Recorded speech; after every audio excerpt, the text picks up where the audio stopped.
Welcome to the latest Seahawks Draft Blog live stream. Rob Staton, Jeff Simmons here. If you have a comment that you want to share with us today on the show, then send it in via Super Chat. We'll put it up on the screen. Don't forget to like the video and subscribe. Always try and remember to do that before we get started. And today I have pulled it off. Jeff, what a win that was yesterday. I know that I was saying this straight after the game. It'd be very easy to linger on the long bit that happened after Seattle went 35-0 ahead, when the game was won, and say, well, that was a mistake, or that was a bit sloppy, or that was a bit careless. But they were 35-0 up, and it is very difficult to be in a position like that and really know how to play a game, because the other team are either going to completely fold at that point and you end up winning like 60 points to 0, or the other team are going to come out fighting and say, we've got to play for a bit of pride, and the game's won. And that's very hard to match that in the second half when the game is in the books. So I have no issue with anything that happened in that game, Jeff. Was just delighted that they won. In particular, delighted they won this game because of what's happening across the NFL. There are so many upsets at the moment. So just getting the job done was enough for me. To win by 22 points, more than good enough. Yeah, there's a term in the NFL called garbage time. And this is used in other sports too. And why it's called garbage time is because things that happen at the end of these games, whether people are scoring touchdowns or turnovers, that you should essentially treat as garbage. And so too many people were fed up yesterday. Look, obviously it was a little annoying that some people had to sweat out a little bit of the third quarter. And yeah, this has happened in too many Seahawks games this year. I get it. But you're up 35-0. There was like a 0% chance you were going to lose that game. The amount of people that are focusing on those bad things versus the fact that you were up 35-0, it's pretty perplexing. And to me, I think you nailed it there, because I thought this was a week where they were going to kind of come back to earth. And they had a huge blowout win on primetime, and Arizona had been playing pretty well. Like, it'd be really easy to just dismiss Arizona as a bad team. But they took the Colts to the wire once Jacoby Brissett went at quarterback. They were in the fourth quarter beating Green Bay. They crushed Dallas on Monday Night Football. Like, they've played pretty well. I think I saw a stat yesterday that other than the Seahawks, the team that's played the lowest percentage of snaps without having with the lead. I mean, with a high was Arizona. They were number 2 to Seattle. So this isn't a bad team. So the fact that every sign indicated this could be like the comeback to earth game, and the Seahawks went up 35-0 again, it felt like that 2012 thing where they scored 50 points in a row 2 weeks in a back-to-back weeks. I haven't had a feeling like that. And really, if you add the Houston game in, where they should have had a game like this, but they just choked away 2 of the 4 quarters, it's really 3 games where they've just looked absolutely dominant.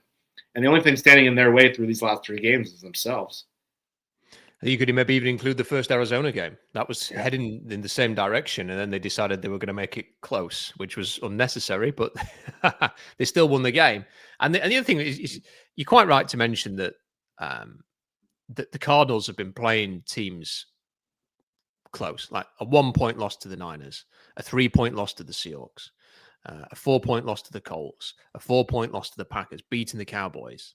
Now, there is a loss to the Tennessee Titans in there, but they've been playing teams close, and the only real non-close game they've had in the last, all season was when they beat the Cowboys. So this was, and their season was on the line. Like, if they wanted to, they needed to get to 4-5. So you also had that angle playing on it as well, that a little bit like when Houston played the Niners, you kind of feel like, God, they've got to win this or else. And for the Cardinals, they're probably in that mindset yesterday, and they were 35-0 down. So I think it's all power to Seattle's elbow in that regard. And like you, I'd not thought of it like the 2012 thing, but now that you've mentioned it, it does feel a bit like that. Like you turn into a bit of a buzzsaw, and teams don't want to play you. And now you've got this epic game, which is starting to feel there's not the rivalry there. Like, I can remember the 2012 games, Jeff, against the Niners, and the 2013 games.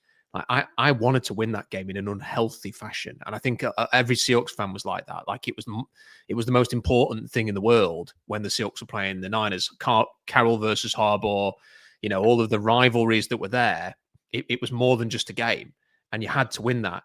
This has not got that same. I think there's a much more healthy respect for Sean McVay and Matt Stafford and people like that. Like, there's not that sort of animosity between the two franchises. And Seattle's practically going to sell out the stadium next week, so it's going to be a little bit of a different feel. But now this next game has got on that same level of importance that those Niners games had. Like, this is going to be an epic encounter. This is like a must-see game next week. The whole NFL are going to be looking at this game, and even if you're not a Seahawks or a Rams fan, you're going to be really intrigued to see how it plays out. Yeah, this has got to be one of the games of the season. And I think most measures or most eye tests would tell you the Seahawks and the Rams right now are, if not two of the best teams in the whole NFC, they're two of the best teams in the whole NFL, and maybe the two best teams right now. And they're both just crushing teams. The last 3 weeks, both these teams have just absolutely crushed their opponents. And I think the thing is, if you're being honest, though, if you look at both these teams, even during this little run, they haven't really faced a high-quality team yet. And that's why this is such an interesting matchup, because the Rams, I was looking this morning, I saw a lot of people say the Rams are objectively the best team in the NFL, and they've beaten a Jaguars team that looks, we saw them blow another lead to Davis Mills yesterday. They crushed what's left of the San Francisco defense. You saw that there's not much left on that team. And then they played the Saints, who are one of the objectively, we saw what happened. The Seahawks played them earlier this year. The Seahawks have played not great teams themselves. Arizona, we said, is probably the best team any of these teams have faced. But before that, it was Washington and Houston, which are at best mediocre teams. So it's going to be so interesting to see both these teams go up against the highest caliber team they've played. And again, Sean McVay is probably one of the more respected offensive play callers against Mike McDonald, who's absolutely the most respected, if not the most, defensive play caller. So the matchups are just fascinating. A lot of people have Matt Stafford as the MVP of the league right now. Some people, if you look at the more advanced metrics, a lot of people will tell you Sam Darnold is one of the best quarterbacks in the league right now. So there's just so many little interesting matchups. They're both mostly healthy. There's some injuries more on the Seahawks side than on the Rams side, but this is the heavyweight bout that we've been kind of waiting for all year. Yeah, I think they need a game like this now. The Seahawks, we need to see them play one of the top teams, and the Rams are an interesting case because they, like the Seahawks, have started to score a lot of points and beat the teams they're supposed to beat. Like they absolutely smashed the Jaguars, smashed the Saints. They played with the food a little bit yesterday, but then eventually smashed the Niners. But before that, they toiled a bit in Baltimore. They lost to the Niners.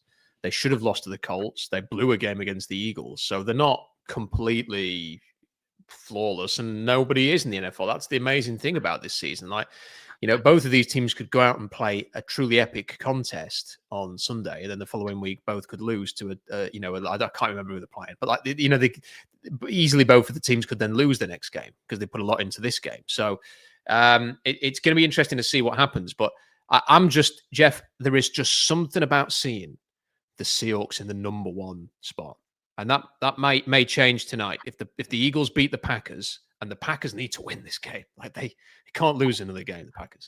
So they need to win, and it's in Green Bay. I personally fancy Green Bay to win. We'll see what happens. If Green Bay win, the Seahawks will be the number one seed for this week, confirmed in the NFC. There's just something about seeing that again. Because you kind of get to thinking, Jeff, is that ever going to happen? You kind of sort of sat there again, thinking, I can remember when it used to be, a thing. To see the Seahawks there, even if it's just temporarily, is a sight for sore eyes. It just makes you believe again. All those years of this kind of talking now, and everything that we complained about is being. I almost like the fact it's playing out again in Las Vegas. It's like a gentle reminder of what once was, and to sit here now and sort of look at it and think, this is a world apart from those days. We have an offensive line. The team is good in the trenches. We are winning numerous games because of the trench play. There is a quarterback who is, one, incredibly likable, two, talented, three, he's just the kind of person you really want to root for. I'm not for a second suggesting that Geno Smith was totally awful, but I know that personally, Jeff, I felt it a little bit hard to root for him at times. And when he was yelling at everybody in Denver on Thursday night was part of the reason for that. Now, Darnold's he's not mistake free at all. I mean, he had a couple of bad throws at the weekend. But But there's just something about this, Jeff, which has just kicked my interest in this team into life. Like, it was never going to fade. I mean, you and I are both addicted to this. So there was, if there were 3-14 team, I'd still be sort of obsessing about it. But it just is. It's really enjoyable again. It's fun. It's exciting. Your mind sort of wanders a little bit to what could be. The idea of sort of preparing like 7 days of thinking what might happen in an NFC Championship game involving the Seahawks again, and just sort of that hour before the game, and the sort of the nerves and the excitement of watching a game of that magnitude. The thought that could be all possible again is just so exciting. Yeah, and there's so much in there that you covered. It's hard to even know where to start. But like, you can't help but think of the last kind of 10 years of being a Seahawks fan. And we've had years where we've made the playoffs a lot. We haven't had a lot of down years. They've never finished like in the bottom 5. They've always been mostly competitive. But it was always like the yeah, but kind of teams, Like, what I mean by that is, like, even the teams that we thought maybe would make the NFC Championship, they didn't have an offensive line, or they had like a negative point differential, and Russell Wilson was like covering them out. And there was the first half of the Geno Smith year, but then reality hit hard pretty soon after, because they had horrible defenses. There was always, like, every time we've had something good, we all knew, like, even last year, we're all excited for Mike McDonald's first game. And we're all excited. And then the first half, they get 2 safeties and they can't block anyone. And you're like, oh my God, it's the same problem all over again. And it's pretty unbelievable that no one's talking about the offensive line. I know there's some Anthony Bradford jokes that go around every so often, but outside of that, like, when was the last time, the last 10 years of being a Seahawks fan, you haven't been beating your head against the wall against the offensive line? Now, no one really talks about it. That's a huge step forward. And there are some metrics that show they might have a top 10 offensive line. Maybe not as a run blocker. They still, yesterday was the best we've seen when Olu came in over Sundell, but I think those are just, and I think we were just thinking about Geno and seeing him the other day and seeing him scream at the teammates. And I know Brady Henderson, our buddy, took some crap when he talked about that Geno wasn't a great leader and things like that. And then you see that on the sidelines. And I think it's even bigger. It's just, how many years were we talking about not being able to use personnel properly, not being able to maximize the players they had? Like I know you hated the Jamal Adams trade, rightfully so. You were dead on about that. But like, just seeing this coaching staff utilize Nick Emanwari as a weapon and how much he can do already, and not to take away from him, but he kind of feels like everything Jamal Adams was supposed to be. And they figured out how to use him basically with having no first half of the season. And we went years, we couldn't use Jimmy Graham. We couldn't use this guy.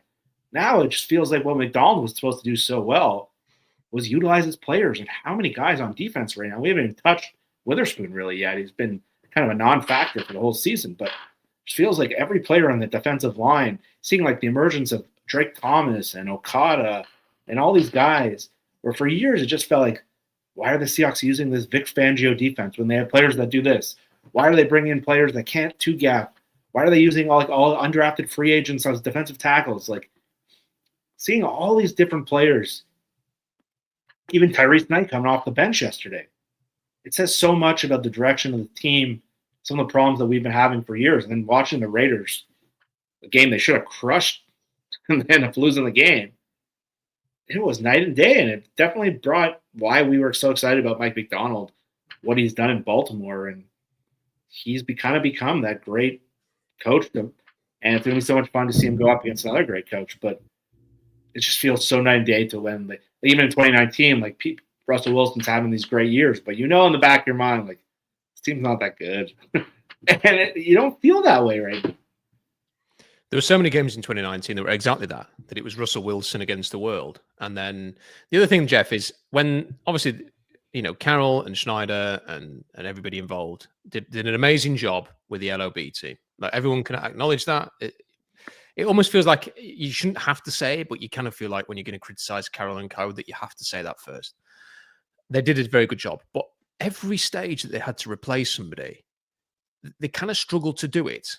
Yeah. And, when they tried to rebuild the LOB, and I can remember that famous picture they took of all of the young players they drafted in day 2 and day 3, like the Tedrick Thompson types and the Mike Tysons and all of them. And that this was going to be the next, and not one of them developed, not a single one. Nope. And then, with the pass rushers, they never really knew what to do. Once Averill and Bennett had gone, Frank Clark was good, but they traded him away, and then they had no idea what to do for years. They had to bring Bobby Wagner back because they tried to move on, and they brought him back because they didn't. And then, it was just endless like that. And in the meantime, the areas where they were hitting were on skill players, and and they couldn't sort the offensive line out. And you just look at this now, and I think good coaching, you should feel like, okay, you've lost Ernest Jones, but the coaching staff will earn their money when the replacement, who is not a big name, who has not been acquired from somebody else at expense, but is just somebody that you've had a chance to spend a bit of time working with, can fill in for a bit. And seeing Drake Thomas and Tyrese Knight playing the way they are, or the way that Taya Khan has improved week to week to week, is indicative of what this staff are doing. And I've always kind of thought that was Carroll's problem. He was a defensive-minded head coach, and yet the defense was awful. Okay, he wasn't. Maybe his best thing was culture. Maybe his best thing was motivation. We didn't see a good culture. We didn't see the kind of stuff that was going to elevate this team on a motivational level either. And with this head coach, he is, you're told he's a defensive mastermind. And we're seeing, like you mentioned with Nick Amanwari, playing as well as he is just a handful of games into his career. You could even point to something like the way that Reek Woolen has bounced back a little bit from a tough start. The way that the defensive line is continuing to grow, and you kind of feel like there's still a bit more to come from that. It just gives you so much hope that, like, if you can't have Sean McVay and you can't have Kyle Shanahan, maybe the Seahawks have got the defensive version of that. Yeah, it's just been unbelievable because, Rob, I felt like me and you were having podcasts for years or conversations on the side being like, they talk about this team they want to have, but none of their moves reflect it. And it felt just like I'm so tired of drafting wide receivers over offensive linemen or defensive linemen, or sending Benson Mayoa and Bruce Irvin to be your pass rush. And now you look at this team and where the core of the team is. And, oh, my God, see Leonard Williams and Murphy and Lawrence. Lawrence has been awesome. Like, I don't care what Pro Football Focus or ever grades him. He's been unbelievable. And, yeah, I've been seeing. Can I just ask, what grade did he get yesterday? I didn't know. I didn't look. I made a concerted effort to me not to look today. I don't want to get another fight. It's too many. I haven't looked. I don't know. I made an objective decision to ignore it today. But probably like a 60. He probably 2 touchdowns. Probably not very good. Yeah, it's been striking because I don't want to seem like we're like shitting on Pete or something like that, or like Pete did so many great things, but it just felt like the ability to maximize personnel kind of just gone.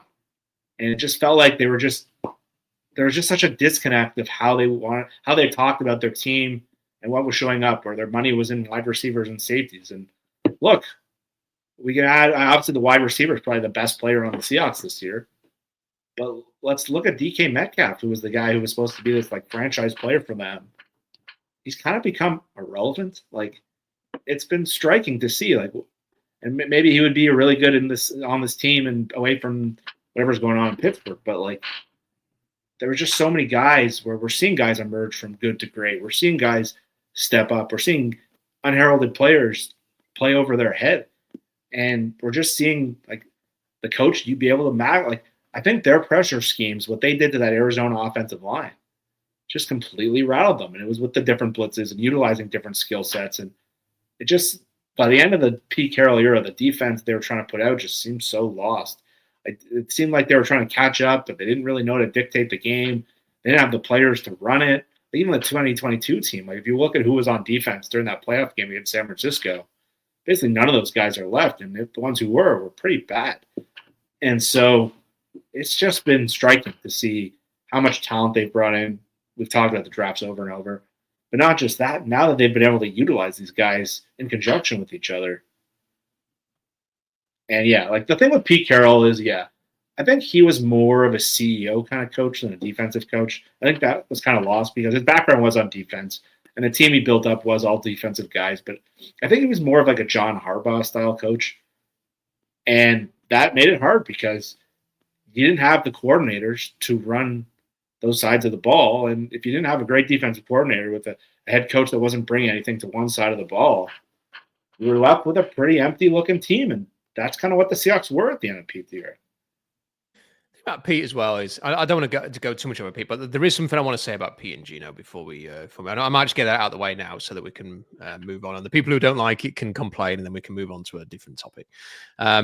But the thing about Pete was, I always found it funny, was that people raved about the culture, and this was a culture where one teammate punched the other in the face or whatever it was on the back of the head, like a day or two before the Super Bowl. This was a culture where Marshawn Lynch refused to get on the bus to go to a playoff game. This was a culture where, Richard Sherman was having meltdowns on the sideline, and a culture that completely imploded the team after one interception at the end of a Super Bowl. Like that to me was not a sign of great culture. It was a sign of a coach that maybe got by because he could handle a lot of difficult people who other teams, like they did with, as Harbaugh did when he was at Stanford with Sherman and Baldwin, and as Buffalo did with Marshawn Lynch. And I'm sure there are other examples of that. They didn't want to know that I don't want this. And Pete was like, bring him here. I'll deal with the talent. I'll deal with the headaches. I've got a magical way of dealing with these characters that no one else ever will have. I think that's one of the reasons why Marshawn Lynch is so tied to Seattle, why he has a go at Richard Sherman for not celebrating the Seahawks as much as, or occasionally celebrating the Niners, because I think Marshawn perhaps acknowledges that if it wasn't for Carroll, I don't think there would have been another coach in the NFL that could have perhaps dealt with the complete package of Marshawn. So I think you have to give Pete credit for all of that, but clearly at the end, and seeing him now on the sideline in Las Vegas, just looking befuddled. I mean, all of the memes you see, they're putting Joe Biden's face over Carroll on the pictures, and that's the joke that the Raiders fans are going with, and they're booing Geno Smith out onto the field ahead of the last home game. And just the final thing I wanted to mention on this, Jeff, is there has been nationally and locally a mea culpa of sorts from people saying, "Look, got it wrong," criticised the Seahawks, went a bit over the top on the trade reaction. But the one thing I wanted to bring to you is, because I know that you and I agree with this, but I want to present this argument. I think we're seeing a lot of those people admitting that they got it wrong because they have no choice, really. Because look what's happening in Vegas, look what's happening with Geno Smith and Pete Carroll, and look what's happening here. You can't help but you've got to eat it at this point. But one thing I have an issue with, Jeff, is that in the process of people admitting they get it wrong, they immediately turn to, but who could have predicted this with Sam Darnold? And who could have said that he was going to come and do this in Seattle? So really, it's completely understandable to say, I don't understand how this is going to be an upgrade on Geno Smith. And I'm sorry, that's not the argument. The argument is that you spent considerable time, at least a whole season, maybe two, telling people that if they didn't agree with you effectively on Geno Smith being a top 10 quarterback and great and the solution to all of Seattle's woes at quarterback, you didn't know what you were talking about. And I'd like those people to own that. Not so much the Darnold section of this, the assertion that if you don't agree with my take on Geno Smith, you don't know ball. I found that really irritating. And I think that's the mea culpa to be had here, that a lot of people got it wrong, not on moving on from Geno Smith. They got it wrong on Geno Smith. Full stop, Jeff. That's where me and you are definitely aligned, because there was a level of arrogance. And I think that's what really bothered me, that we can see something that you can't. And look, certain people are in positions, they're on TV, like they've done good research. But there seems to be this idea that, like, because Geno Smith made great throws, he was an amazing quarterback. To me, that's not what makes a great quarterback. That's one aspect.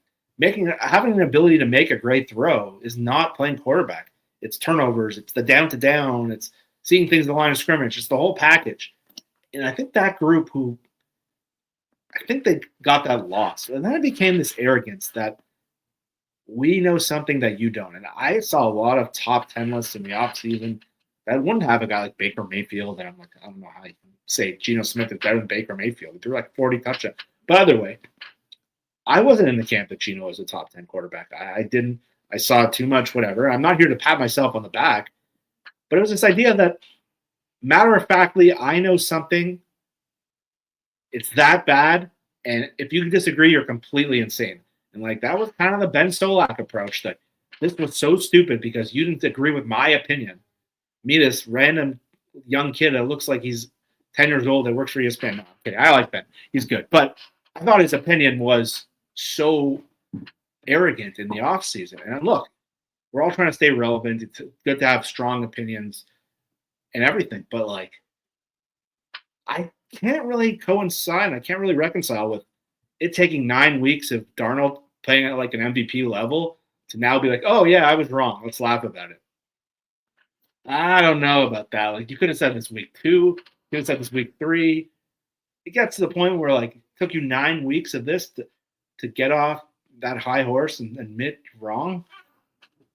And also, Jeff, if they hadn't have been wrong, we would have never heard the end of this. That's the problem. And that's, like, the underbelly to this whole thing. If this went the other way, these guys would just be beating this dead horse down. If Darnold was playing like Geno and Geno was playing like Darnold, these people specifically would have been as loud and as boisterous as anyone. And the fact that they're just trying to laugh it off, like, ha, ha, ha, that was funny. I got that wrong. Who could have saw that? I think you got to honestly take a look in the mirror. Like, look, we all get things wrong. We've got lots of things wrong. I thought Bridge was a good draft pick. Same. So I can go through years of stuff I've gone wrong. But look, we're all learning about the game.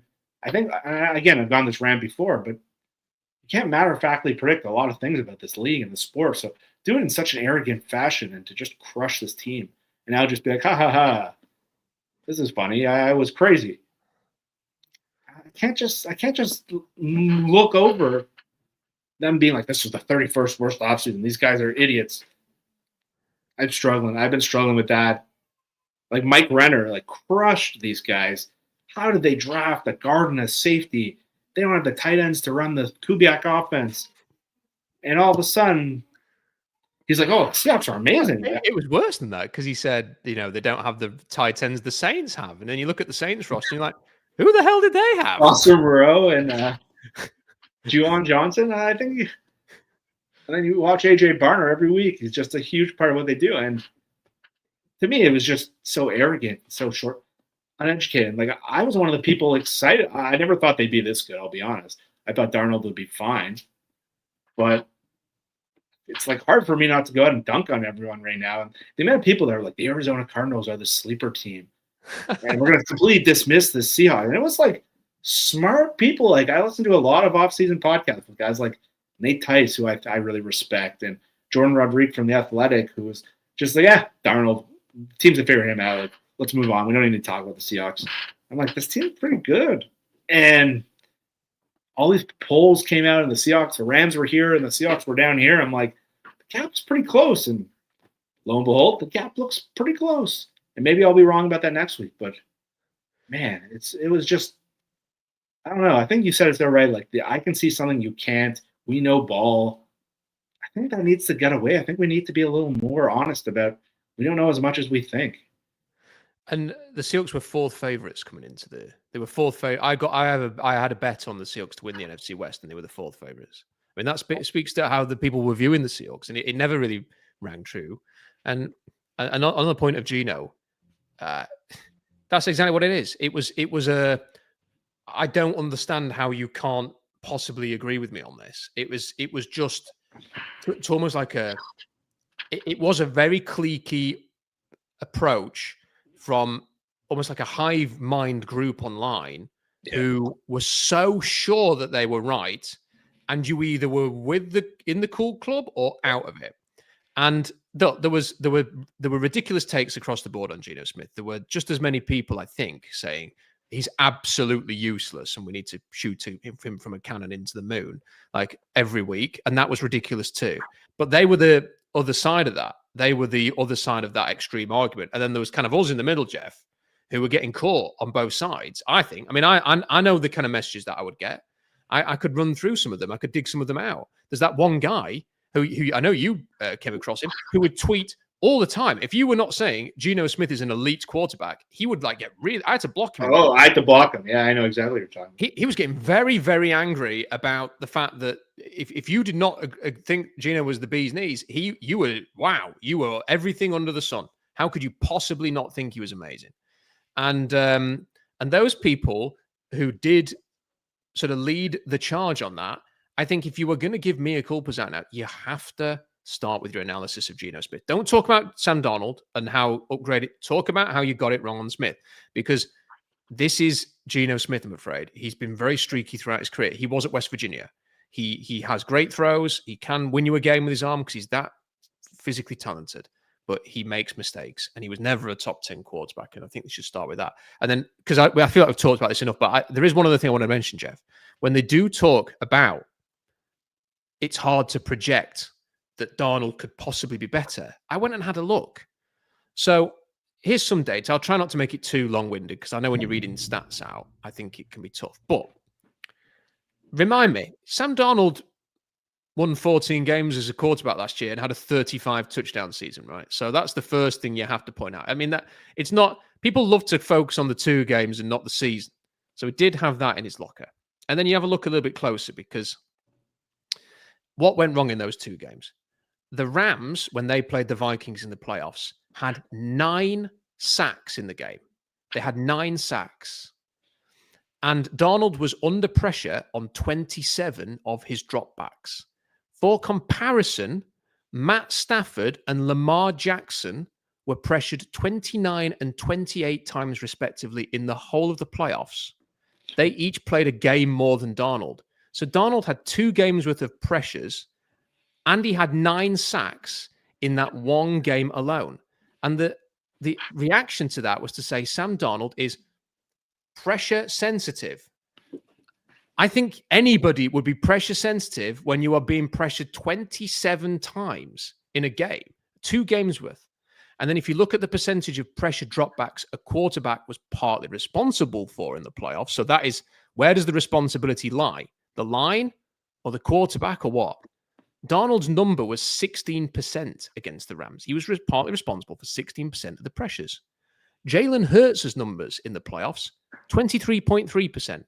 Patrick Mahomes, 25.6%. Darnold's tally was only the 8th most among playoff quarterbacks. So where's the, it paints a picture that actually the problem wasn't Darnold, it was the line. That, by the way, they spent big money on a guard, Will Fries, big money on a center, Will Fries' teammate, and then spent a first-round pick on a guard. That's how badly the Vikings thought their offensive line was. And in that Rams game where Darnold was sacked 9 times, his turnover-worthy play percentage, 7.1%, tied with Lamar Jackson's mark as the 7th highest in the postseason. Mahomes' mark for turnover-worthy plays was 2.7% higher in the playoffs. Now, he had a crap Super Bowl, but are we going to say he's pressure sensitive as well now? Like, none of what they were saying, Jeff, made any sense. What happened was the Rams as a collective, the Vikings as a team played like shit against the Rams. And the Rams played very well, inspired in part by the wildfires in LA that meant the game had to be played in Arizona. They played an unbelievable game. That was used as a stick to beat Sam Darnold with all offseason. And I think rather than saying, who could have seen this coming? I can't be blamed for my crap opinion. Maybe go, I was just wrong. Just completely wrong about absolutely everything. That would be the best thing, I think. Yeah, and that's the thing. You stole the point right away from me, because the whole narrative on Darnold was, how is he going to do playing with a much worse offensive line? Like, he had everything working for him last year, but now he's going to this horrible offensive line because the offensive line stats from last year were awful. And I was like, well, Minnesota had one of the worst offensive line interior groups in the whole league to the level, like you just said, they literally replaced all 3 of them. And it wasn't just with nothing. It was with huge free agent dollars, a first-round pick, and big money to Ryan Kelly. So they thought so little of their offensive line. They literally replaced, and their left tackle was it. Christian Darrisaw, one of the best left tackles in the league. And Cooper Kupp at a press conference earlier in the summer, and he alluded to exactly what you were talking about when he said, like, why has the narrative on Darnold been so wrong? He was literally on the other sideline, literally game planning. And if he thought Darnold was garbage, I doubt he would have signed here. Like, even though the money was pretty good, but he was like, everyone got that one so wrong. It's like, we know what the real story. He won't go into detail, but I think it was like they knew they could just attack the offensive line and it was over. The Detroit game, like, that was Darnold at his worst. Darnold even mentioned that. But I think the fact that everyone's like, I heard like Mina Kimes, who does a ton of research. I heard her on her podcast in the offseason. I think it was with Jordan Rodriguez. And they were talking about how they were concerned about Clint Kubiak because the zone blocking grades last year were not very good. And I was like, they had Ryan Grubb and Scott Huff, who didn't know anything about zone blocking. They were mostly a gap team. And why would you think the zone blocking grades were relevant year over year when Laken Tomlinson and Stone Forsythe are on the team? I couldn't understand that line of thinking. It was like, that is the most basic level thinking. A. Lucas barely played. Look how good he's been. He's been one of the best right tackles in the league. And they had Ray Zabel now. I'm like, how can you just say their zone blocking grades were bad last year, so they're going to be bad this year? And so I thought that got lost completely. And the whole thing about Clint Kubiak and that scheme of Shanahan was that they can take average offensive lines, hide them, and make them better with scheme. And I'm like, so all this should ultimately help Darnold, who's been in the offense. They've been around him. And it was like that whole idea just got overlooked because it was such a convenient narrative that he's pressure sensitive because everyone remembered early his Jets career and how he's had turnover issues. And he does make some goofy looking plays, let's be real. But it's like it felt like everything just went out the way. It was almost like a political campaign where you're ignoring such obvious information, but you're so one-sided on the issue. That's what it honestly felt like. It was not objective. And I know Brian, for my co-host, actually put out a bunch of stats that showed Darnold was actually not pressure sensitive. There was a lot of the stuff PFF does really well is the data, the stuff. And a lot of the PFF data, turnover worthy throws, actually showed he was one of the best quarterbacks in the league against pressure last year. And somehow this idea just forms. And I never saw him getting to this level, but it was like, my God, those analysis was so bad. It should make people rethink, like, have I been looking at this stuff wrong? I think you're absolutely right. It became like a political campaign. And once you are devoted to the cause, it's like a political party. Like, I mean, we've all experienced it. I'm not going to get into politics today, but in this country, we have sort of two main parties. We have like an upsurging third party, and there's even a smaller fourth party who's sort of emerging. It's a very different time. But you'll never hear one of those parties go, do you know what? We absolutely got that wrong, didn't we? Like, there's always a reason for why they got something wrong. There's always it's always somebody else's fault. There's always a rhyme or reason for why they came to that conclusion. And that's politics everywhere. And in this particular topic, they had sort of nailed the colours so far to the mast on this thing that the fact it's gone so epically wrong is embarrassing for these people. Yeah. And they have had to kind of cover the tracks a little bit. And it's not just with the Geno Smith stuff, but it's about the Carroll stuff as well. I mean, I'm good. Before we move on, Jeff, I do want to sort of remind everybody of what Brent Solak said about the Raiders coaching appointments this year. He said it required an unspeakable amount of personal control not to put the Raiders in the top 5 for coaching staffs in the NFL. There are few head coaches I have more faith in than Carroll, who consistently does the following: gets great performances out of rookies, prepares backups well, and accordingly coaches around injury, and adjusts his defensive scheming to the players available, protecting them from their faults. There are few better culture coaches in football, but his scheming, much lauded in the early 2010s, has become underappreciated. And therein lies a man who did not watch a single bloody Seahawks game for about 5 years in his final time in Seattle. He then goes on to say, I also have a huge amount of faith in Chip Kelly. An offensive coordinator role suits him better than the head coaching jobs that overwhelmed him in the mid-2010s. His offense over the past few years in college at UCLA and Ohio State has become far more orientated to heavier personnel and a diverse running game, the sort of stuff that's cooking in the league right now. Well, the stove is off. The microwave is unplugged. You know, the fires are not blowing on that barbecue, Jeff.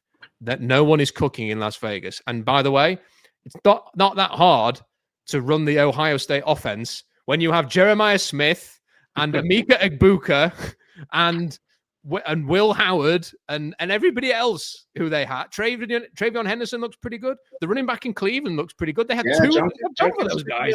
Like, oh, he cooked in Ohio State, did he? Oh, there's a freaking surprise. And then at UCLA, even then they had, Zach Charbonnet and Dorian DTR and Bobo. Bobo. It's not as if they were true. And they've got a couple of draftable offensive linemen. It's not as if they were hopeless there, Jeff. And playing in the Pac-12, that's all you need for a good offense. And the Seahawks, by the way, in that, so the Raiders were, I think, 9th in that list, but obviously could easily be in top 5. And the Seahawks were down in 16th with this beautiful nugget here. The Seahawks made an offensive coordinator change, moving on from Ryan Grubb to hire Kubiak. I mark a year 1 coordinator change against McDonald a bit. That you could argue it's a good sign that he didn't stick to the decision to run a drop-back heavy college-inspired spread offense. Kubiak looked like the next big thing for a couple of weeks last season in New Orleans before injuries lampooned a fiery start for the Saints offense. He should bring a nice floor as a Shanahan disciple, but the ceiling remains to be seen, especially with offensive personnel that doesn't fit the Shanahan meta all that well. I mean, it's imagine, Jeff, if they had personnel that fit the scheme, what could this offense achieve? Yeah, I was joking with someone yesterday. Maybe if they would have been up 29-0 instead of 28-0 if all these guys were right. But we actually had a funny little thing on our show a couple weeks ago where we actually went back to our post-game show after that Steelers game. And we played what Brian was saying. And Brian had an insane rant that, from my understanding, even got up to the levels of the Seahawks organization and some of the stuff. And it was just saying how much he hated cheering for that football team. It's like, I don't want to cheer for a team that gets run over. I don't want to cheer for a team that has no heart. I don't want to cheer for a team that can't win in the trenches. I don't want to cheer for a team that all their money is at receiver and safety. And this is where they got blasted. And so that whole game is like the perfect thing that goes against everything Solak wrote on that thing. Like, that is not utilizing defense personnel, watching the crap Mason Rudolph Steelers beat you up at home in a game you have to win, make the playoffs, and you have guys smoking cigars after the next game when they get to 9 wins or whatever, miss the playoffs. And then coming into the last few drafts where they drafted defensive tackle and a guard, and now talking about us after another game, we're talking about how good the trenches are, how much fun it is to cheer for this team again. It was just like, see that transition of where things have gone. And then, again, people got this whole thing so wrong. And again, great example, college and pros are completely different games. If you would have listened to me and you last year, what was the number one thing me and you talked about last year other than Gino? Ryan Grubb. And Ryan Grubb was pretty close to a nightmare as NFL coordinator. With Washington, he was outstanding. Now at Alabama, again, he's maybe the best coordinator in the whole sport. Doing a good job. He's doing a great job. And who would have ever expected me to be saying Ryan Grubb is doing a great job? But look, it's a different game. So just to assume that Chip Kelly, who was kind of a disaster in Philadelphia, where his offense got figured out and they had no counterpunch because he had a basically all-pro team down there. And look, did you nail it? Emeka Egbuka, did you nail that evaluation? Holy crap, were you on that one? God, he is good. But anyway, like, just even hearing him as a number 2 receiver, thinking about it now, he's been one of the best receivers in the league in the whole NFL this year. It's so different. Like, Ryan Grubb is the perfect example. Guy has absolutely dominated the last 2 years he's been in college football. And the NFL, it looked like he didn't know what the hell he was doing. And Clint Kubiak's a guy who's been around this sport forever. His dad was one of the best coordinators the last 20 years. And just to assume that we knew because all these guys in New Orleans were injured, and he had Derek Carr and Taysom Hill, and it shows you such a lack of context and a lack of understanding. And it's amazing how many people this just went over their head. And look, none of us knew with Kubiak, but the things we liked about him have been that he had a coaching staff that knew how to teach what he wanted, that he had experience, that he is a good play action guy. All this thing is working, and he's been one of the best offensive coordinators in the whole league this year. I don't think you can make a case he hasn't been. And so, man, takes on him. The idea that Chip Kelly was going to lead a top 10 offense, but he might get fired at the end of this year. He probably will. I mean, Carroll already looks like he's ready to move on from Chip.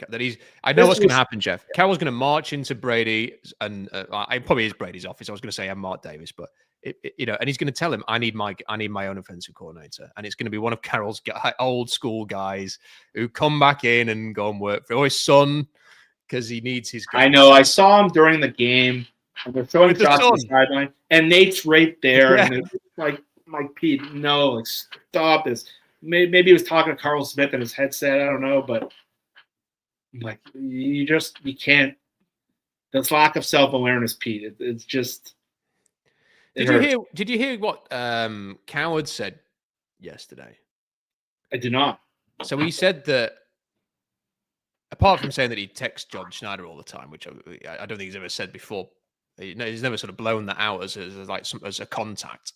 But he said that he wasn't going to go into the details, but that Schneider and Carroll butted heads, and there was something there about the son, and it wasn't going well, and they needed to part and stuff like that. And the fact that he just randomly brought up the son made me think, that's part of the issue. It makes you wonder, like, was Carroll pushing for the son at some point to get a particular job, and Schneider wanted to control the coaching staff, and that they argued about it because what was Nate Carroll actually doing? Part of me wonders a little bit, Jeff, what exactly the role was that they were going to go with there. Was it even something like an offensive coordinator job or something like that, or who knows? And I found that very interesting. But I found the whole thing very interesting, and it is. I always think with coaches, you've got to know the time to call it a day, even when you don't necessarily want to. If Belichick had retired the day, if Belichick had just eaten his ego for a bit, allowed Brady to finish his career in New England, and they'd both ridden off into the sunset together at the same time, then Belichick would be the unchallenged legend. He would have been able to have a young girlfriend, and no one would have laughed at him. He would be able to bring a book out, and everyone would be like, "Get me that book! I must read what Belichick has to say." And now he's become a laughing stock for everything that's happened because of his shambles of a situation. I know he's won a few games at UNC, but who he's playing. And Carroll, I'm afraid, that an inability to just go, enough's enough. I mean, how many more losing seasons with Vegas are Vegas going to put up with before they decide to move on? If he gets fired by the Raiders, his career is going to end in a damp squib. It's going to be a flop. So I don't know, man. It's not good. It's not fun to see in that regard. But you've got to know sometimes when to tap out. And what is fun to see is that all of this stuff's happened with Geno Smith after that hilarious interview with ESPN after 1 week. I will go back and read that at some point between now and the end of the season. It was so hard to read that the first time. It was so hard to read that the first time because it was just like he had just come off such a good game, and he was just like, this guy is feeling himself to a level that I can't even comprehend.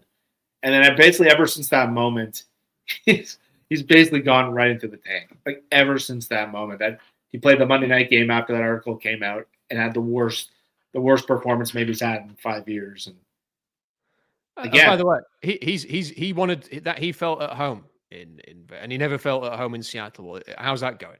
DK Metcalf wanted out of Seattle. He's got grass is greener. He had, I think. How's that going? Yards. He's not playing well. The Steelers it's not he's not playing well. He's just kind of showed that he's not that relevant of a player in the league. And I think the reason DK left is to get more exposure and to probably thought this average Seahawks team is holding him back. And he actually had superstar potential in Seattle, and he figured going to a big market probably is going to help blast off his marketing career or his next level. And right now, he had 30 yards the other night. He screwed up a fade ball at the goal line. A week before, he had 6 yards, and Aaron Rodgers called him some pretty bad names after he took a stupid penalty. And I think he's got one game over 100 yards this year, and most of his games have been around the 30 to 50-yard mark. He's got a couple touchdowns. Jeff, let me ask you this. What was he thinking? Because obviously he's got – maybe the Seahawks were not going to prepare to give him the money, and that's fine if that's what it's all down to at the end. But he can't have looked at the Steelers and thought, this is going to really this is what my production's going to take over here. Like, I'm going to be so good in this playing for Mike Tomlin. Like, with a known, we don't know who the quarterback is. It might be Aaron Rodgers, or it could be Mason Rudolph. That's where I need to go. And also, by the way, if you leave Seattle, are you going to a team that's going to be in Super Bowl contention? Who really thought the Steelers were a Super Bowl contender? If you stay in Seattle, like maybe you never get to that contention status. Maybe you couldn't anticipate like all of the people who said that it was going to be a disaster when they moved on from Geno and Pete Carroll. I don't know. But if you stay in Seattle, like he would have been more or less by the end of his career, right up there in terms of statistically one of the top players in Seattle history. He could have potentially been a Ring of Honor type person. The team then looks after you for the rest of your life. You never have to buy a beer in Seattle for the rest of your life. Are those things worth chucking away to go and be probably like viewed with the side eyes in Steelers land? Because the Pittsburgh fans have got no connection with him. If he don't start producing soon, they'll say he's bloody useless, just like the quarterback. Yeah, he's going to be judged by his contract. He's making $33 million, and he's not been an impactful player. And I think it came out after he was hoping to go to Los Angeles with the Chargers or Houston. Yeah, not exactly powerhouses, but he probably did not see much about the Seahawks quarterback situation. Him and Geno did not get along, from what I've understood. And I think he really missed the boat on this one. And he had to sign off on the Pittsburgh deal because what I understood, New England offered him. And here's another funny part. New England offers a better package than what Pittsburgh did because they were, I think, the third pick in the second round. Pittsburgh's near the bottom. He vetoes that deal. He 100% vetoed that deal. Drake May might be the MVP of the league this year.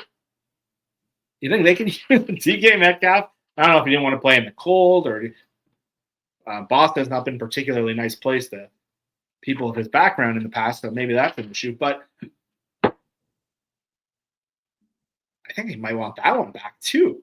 And so it's a pretty – and a lot of players, like you saw what happened with Russell. Like he wanted out, and look what's happened to his career. It's hard to watch Russell play at this point. Like he came in yesterday, and I was literally cringing watching him because he's so slow now. He thinks he can still escape sacks and gets immediately hit.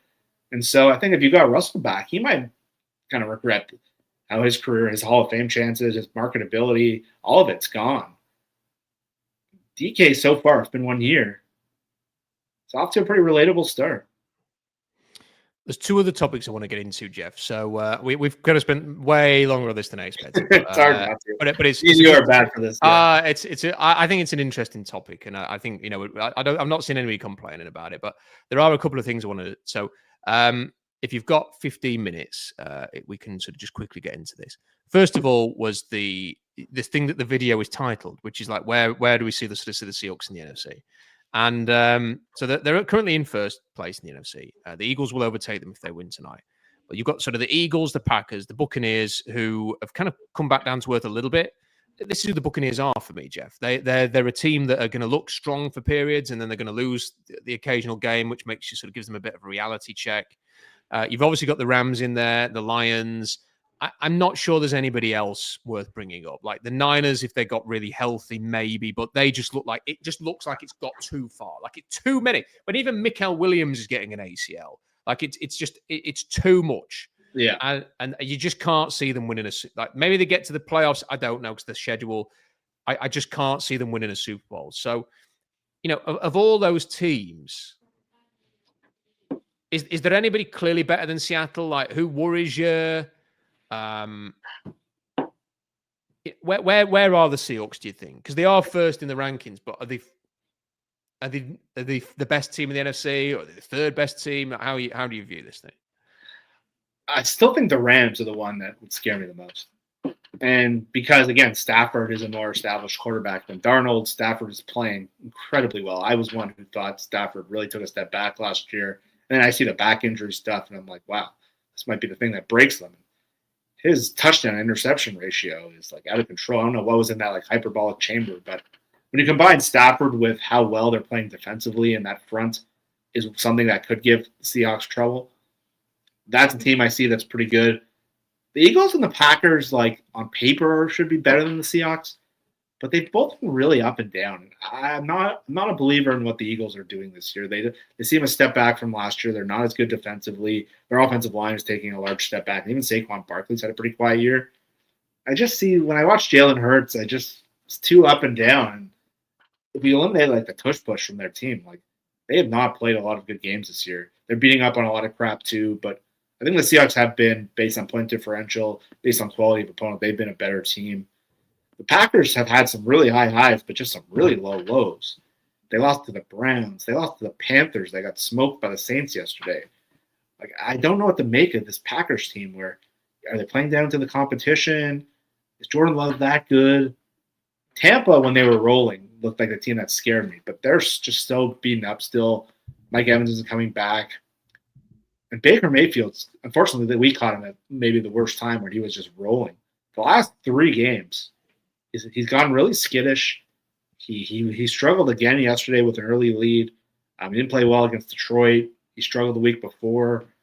He's turned into a different kind of player. He's turned into kind of what people thought Darnold might be, where he got really skittish in the pocket. He's making silly mistakes. He's missing reads. The Lions are the team that they still scare me a little bit. I know they're not as good as they were the last few years, but the Lions are up there. I think they're right there with the Seahawks. We saw them roll through Washington just as well yesterday. That offense is still pretty good, but I think right now I would have the Seahawks in the top 2 with the Rams. And then the other thing I wanted to get into is there was this report over the weekend that the Chiefs were close to trading for Boye Mafe, or thought they had a deal done.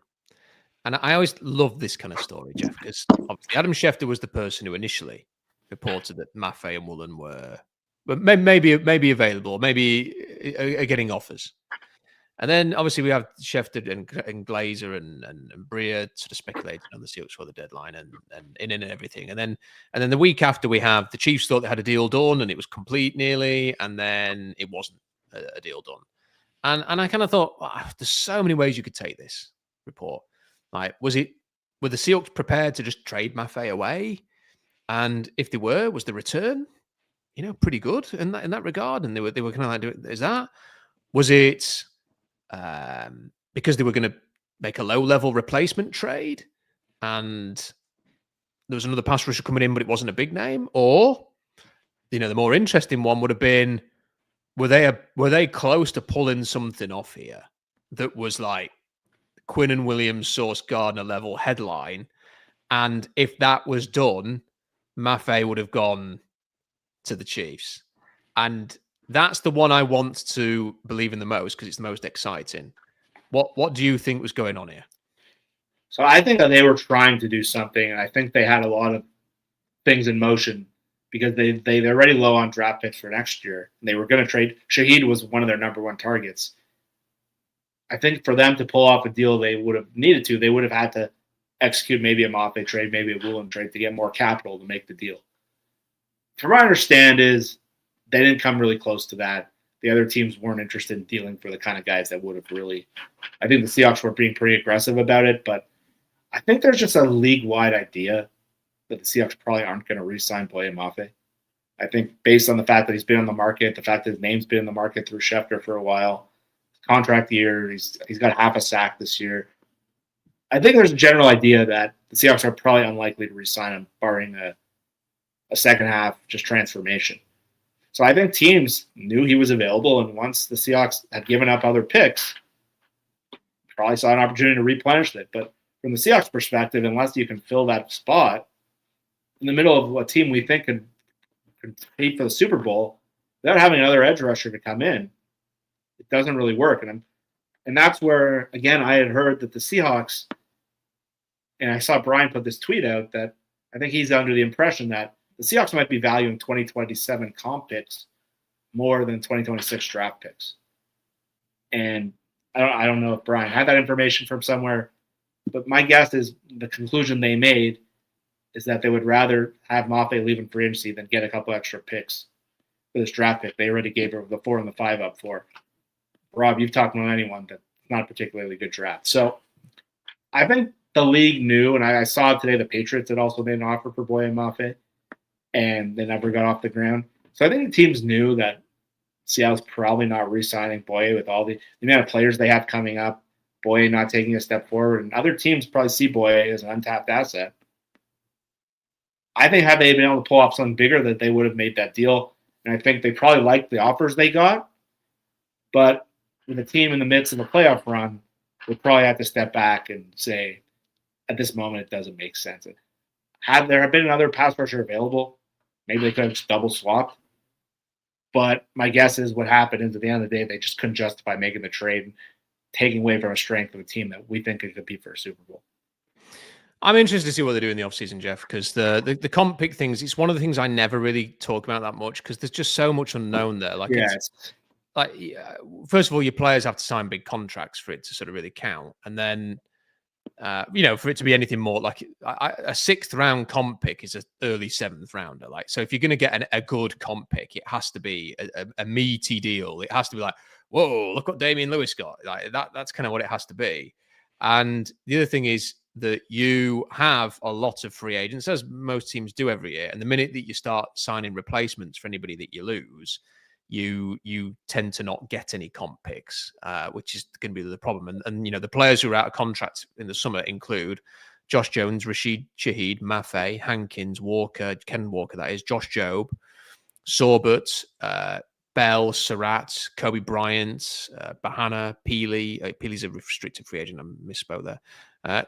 Kendrick, Tariq Woolen, and Derek Young. So the chances are that some of those players will leave. And some you'll be able to deal with. I suspect that's probably going to be the main aim, Jeff, is that they're going to try and re-sign a lot of those players. Like it'd be easy to imagine them trying to get Joe back, Sorbert back, Walker back, maybe Shaheed, obviously, because they've traded for him. I think they'd like Shaheed back. Yeah, Kobe Bryant. And then they'll do the restricted free agent stuff on, Okada, you'd imagine, and Drake Thomas and people like that if they continue to play well. But if you do lose a Maffei, Jeff, like how do you replace? Like you have to replace him. You have to be able to bring somebody in, and then DeMarcus Lawrence is a year older. So is Jenna.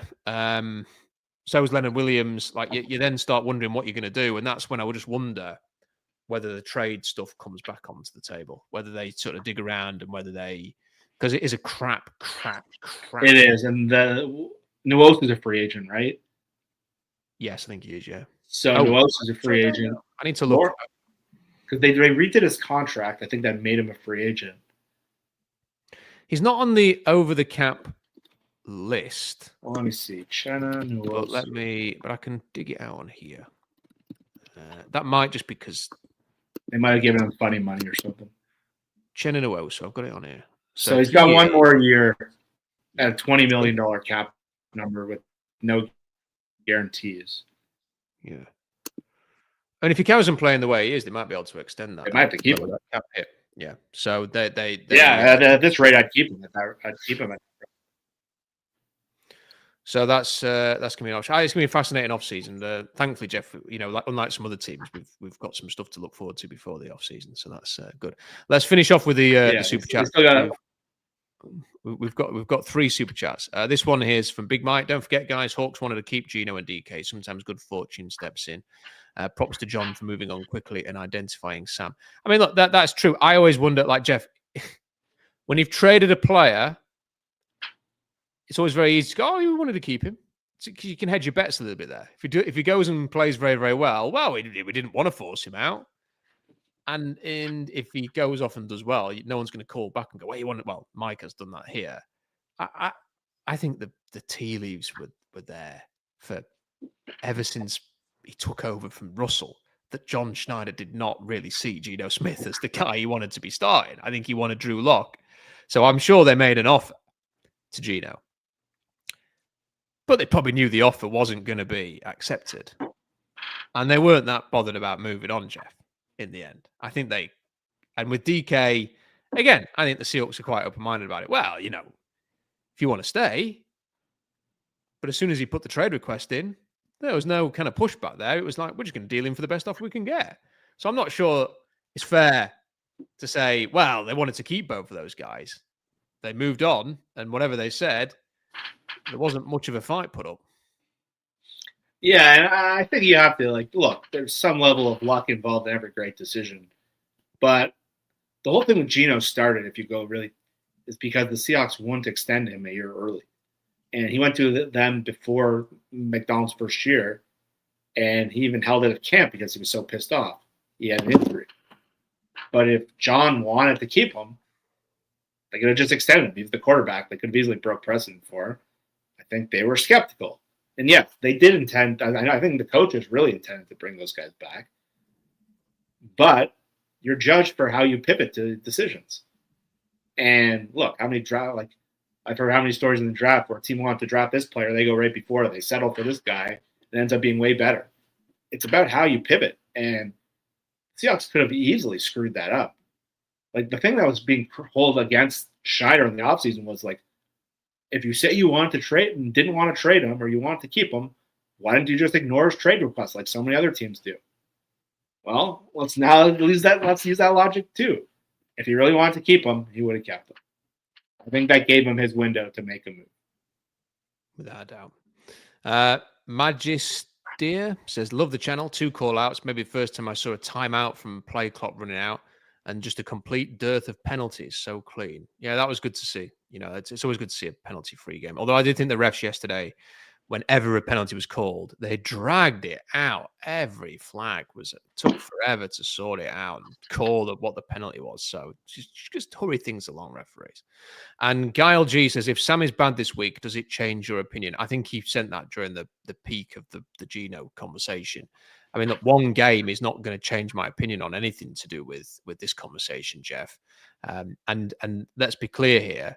You know, the victory lap that we're sort of taking, or the kind of conversation that we're having, is more about the way that I think people handled the discourse around Geno Smith in last year.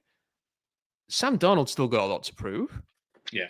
You know, he's still got to show that he can lead this team, 1, to the playoffs, 2, potentially to the NFC West, 3, to winning in places like LA this weekend. And he's also got to do it in the playoffs. He's got to win a playoff game. So there's still the jury's still out there. I'm certainly not saying, I don't know what you think, Jeff. I've not been on a stream or done an article saying, give this man a new 5-year contract immediately. Like they were saying with Geno Smith halfway through the 2022 season. No, I don't see anybody saying that. Like, he's still got a hell of a lot to prove here. Yeah, I'm hoping people don't like overload to conclusions if this game does go poorly. Like this team's a fraud or Darnold's a fraud. I really hope that doesn't happen. The Rams are really good, and it's a tough team. But to me, yeah, I'm not. I think we've seen things with Darnold come up that have made you think, like that play in the end zone against the Texans where he just makes such an awful play. Some of the turnovers he's made. But no, this one game won't do it. I think the playoffs is going to be a big deal for Darnold. I think what makes Darnold just kind of like a functional placeholder quarterback or someone who you can really win a Super Bowl with, Darnold's played great, is how he's going to play in the playoffs. I think that's what's really going to change a lot of opinions. If he completely tanks at the end of the year, the second year in a row, it's going to be hard to shed that narrative on him. He's going to have to do it. It took John Elway years and Peyton Manning years to overcome these playoff reputations of choking and stuff like that.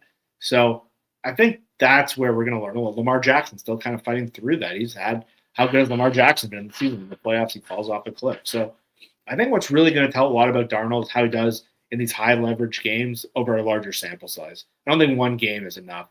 I think he's done enough this year to overcome a potential bad game. If he does it in both Rams games and then stinks in the playoffs, then we have a legitimate conversation. Well, Jeff, it's been a great conversation and always good to have you on. And I know everybody really appreciates it too. So thank you for your time. And here's to us discussing a win over the Rams next week. I hope so, man. That would be next Monday would be wild. Fantastic. Big thank you to Jeff. Jeff Simmons with us here on a Monday. And great to get his thoughts on the Seahawks. Just a quick final sort of scene set for the rest of the week. Tomorrow, check out my appearance on Bump and Stacey. We'll be talking Seahawks with those two. And that will go up on YouTube as well. I will share the video on Seahawks Draft Blog. And then we have the Seahawks Collective, which begins, I'm trying to remember what the time is, 5 p.m. Seattle time, so you can watch that stream live. Always love doing the Seahawks Collective on a Tuesday as well.